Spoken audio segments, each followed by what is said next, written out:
Soucieux du moindre détail, il scrute tous les dossiers. Pour lui, l'actualité n'a aucun secret. Alexandre Dubé. Et ce sera une véritable course contre la montre si vous voulez bénéficier des pleins crédits du programme Rouler vert pour l'achat d'un véhicule électrique. Parce que le gouvernement nous en a passé une petite vite souvent quand il y a ce qu'on appelle une éclipse médiatique, comme ce à quoi on a assisté lundi.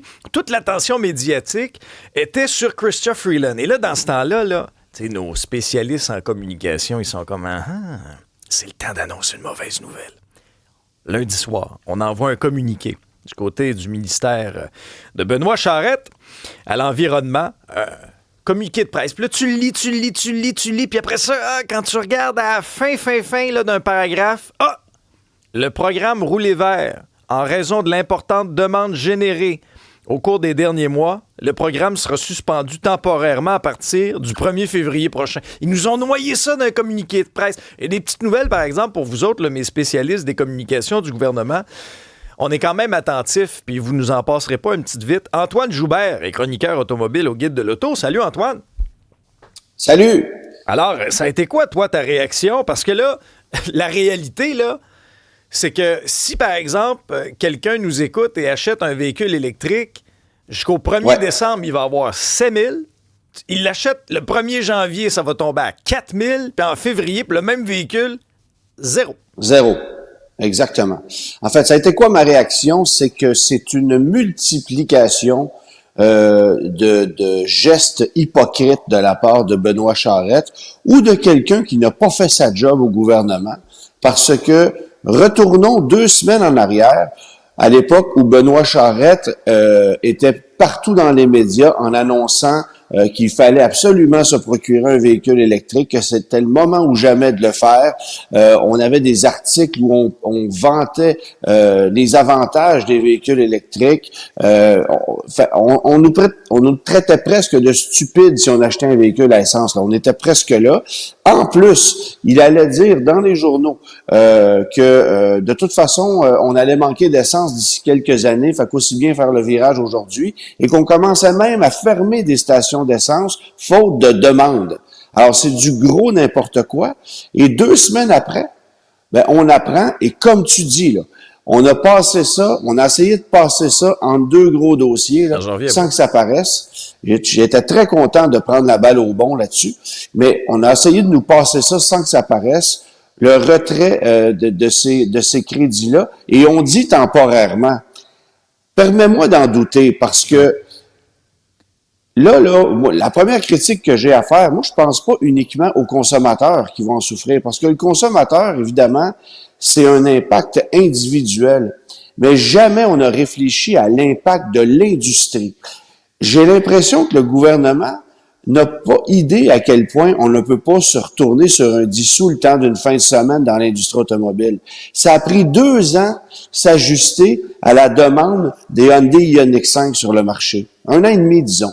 C'est-à-dire que en 2022, tu voulais une Ioniq 5, écoute, c'était 2 ans d'attente. On payait 10 000 $ au-dessus de la facture pour obtenir cette auto-là. Le taux de financement avait même pas d'importance. Aujourd'hui, il y en a plein les cours, on les finance à 0%, il y a 12 000 de rabais, puis on cherche des acheteurs, tellement il y en a.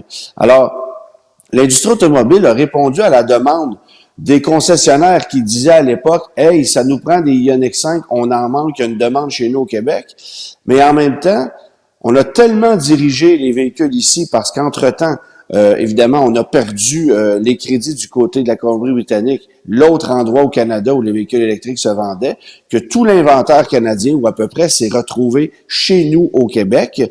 Et là, on est pris avec ces stocks-là.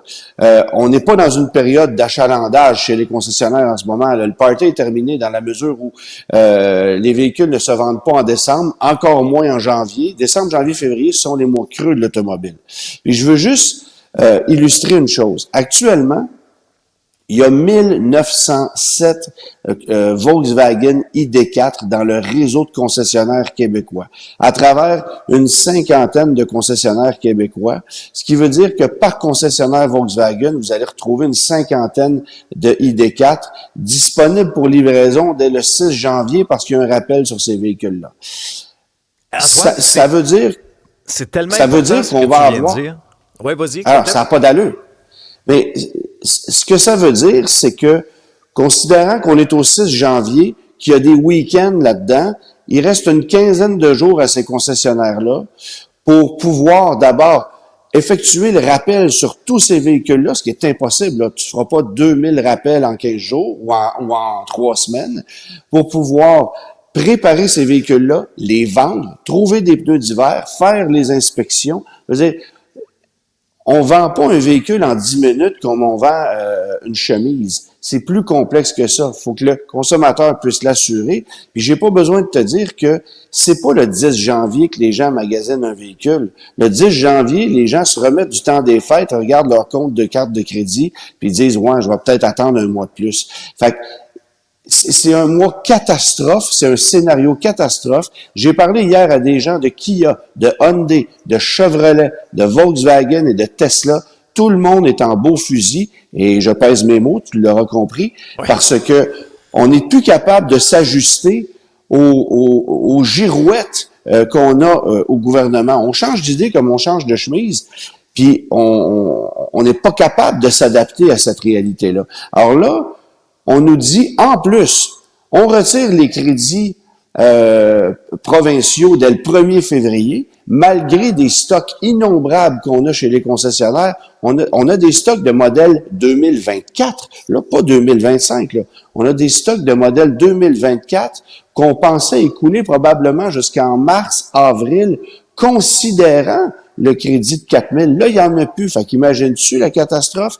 Imagines-tu aussi à quel point on n'en veut pas des 2025 qui sont sur le point d'arriver? Ben non, ces véhicules-là sont déjà commandés. Les courses sont pleines. Les courses sont pleines. Voilà. Et ça, c'est un inventaire aussi à assumer pour les concessionnaires. Ça va peser lourd. Bon. Et ça, c'est important de le dire. J'entendais des commentaires. Il n'en revenait pas. Il était sans connaissance. Si tu sais moindrement compter, il n'y a personne qui va s'acheter un véhicule électrique à partir de février au Québec, là, sincèrement. Et Antoine, parallèlement à tout ça, il ne faut pas oublier une chose aussi. Il y a la fameuse subvention de 600$ pour les bornes électriques. Ça aussi, c'est mis sur pause. Ah ben attention, il y a la subvention pour les crédits d'éco-camionnage, c'est-à-dire que si tu as une entreprise, tu avais droit à des crédits pour, par exemple, t'acheter un F-150 Lightning ou un camion électrique. Ouais, alors ça, c'est retiré. Il n'y a plus de crédit non plus pour les véhicules d'occasion électriques, c'est-à-dire que en ce moment, tu peux avoir un crédit allant jusqu'à 3 500 $, si je me trompe pas, là, pour un véhicule qui provient d'une autre province, un véhicule électrique qui provient d'une autre province ou des États-Unis que tu entrerais au Québec, il y a un crédit qui vient s'appliquer là-dessus. Ça aussi, c'est terminé. Le crédit pour les bornes, et ça, je trouve ça peut-être même un peu stupide dans la mesure où c'est un crédit que tu donnes de façon unique et c'est pas un gros effort, mais ça aussi, c'est éliminé. Puis, attention, c'est pas terminé. Là, on joue tellement aux girouettes qu'on nous laisse sous-entendre que peut-être on pourrait revenir avec un crédit lors du nouveau budget qui sera déposé en avril, mais on ne sait pas trop. Est-ce que ça va être les mêmes montants? Est-ce qu'on va tenir promesse? Mais rendu là, t'as déjà mis la marde en bon français.